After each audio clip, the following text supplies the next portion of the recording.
আপনাদের সাথে। আর সবাই কেমন আছেন? আলহামদুলিল্লাহ আপনাদের দোয়া আমরা সবাই ভালো আছি। যাকে দেখছেন সে হচ্ছে আমার একটি ভাগিনা জোহান, আমার মেজো আপুর ছেলে। ও হচ্ছে আমার ফ্যামিলির রাজপুত্র বললেই চলে। ওর জন্য আজকে সব আয়োজন আমাদের। আমার ভাগিনাটা অনেক ছোট, ও অনেকটা গান পছন্দ করে। গানে তালে তালে সে মাথা ঢুলে নাচছে।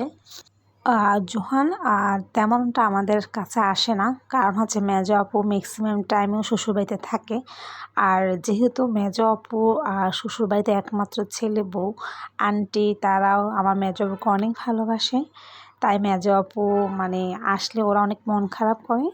তো সেই জন্য মেজো আপু তেমন একটা আসে না। আর আমরা তেমনটা জোরও করি না যে আসতেই হবে, আমরা মাঝে মাঝে গিয়ে দেখে আসি। আর জোহান বড় হওয়ার পর তেমন যাওয়া হয় না। ও এখন সবাইকে চিনে। ভিডিও কলে যখন কথা বলি আর যখন বলি আমি তোমার খালামণি, তাকে হাসে। সে এখন চিনতে শিখেছে আমাদেরকে। ও যেহেতু আসবে, ভাইও আসবে, সো ওর জন্য আমরা একটু মানে আয়োজন করেছি। তো ওর হাসি খুশিটি আমাদের কাছে অনেক ইম্পর্টেন্ট। আর আজকে যত রান্না আছে সব আমার ছোটো বোনই রান্না করেছে স্পেশালভাবে ভাইয়ার জন্য। ভাইয়া হচ্ছে আমার মেজো আপুর হাজব্যান্ড, আর দুলাভাই হচ্ছে আমার সবার বড় যে বোন, ওনার হাজব্যান্ডকে আমরা সবাই দুলাভাই বলি।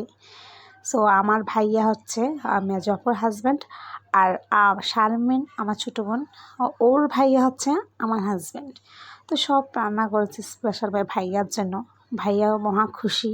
আর সবচেয়ে বড় কথা হচ্ছে ভাইয়াকে পেয়েও আমরা অনেক খুশি। ভাইয়া আসলে অনেক মজার মানুষ, চমৎকার।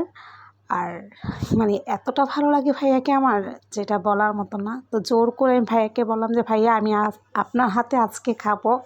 তো এটা হচ্ছে আমার বড় দুলাভাই।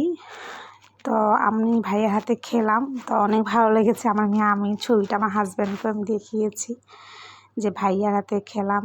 তো আমার ছোটো বোনও খেলো ভাইয়ার হাতে। আজকে যে আয়োজনটা সেটা হয়তো বা আপনার 3 মিনিটে আপনারা দেখে ফেলবেন।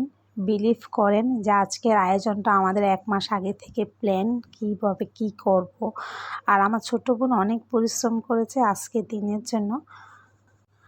সবাই দোয়া করবেন আমার ভাগিনাটার জন্য, যেন আমার ভাগিনাটা আল্লাহ নেক হায়াত দেয় মানুষের মতন করে, আর সুস্থ থাকে, ভালো থাকে। ভালো লাগলে লাইক দিবেন। খোদা হাফেজ।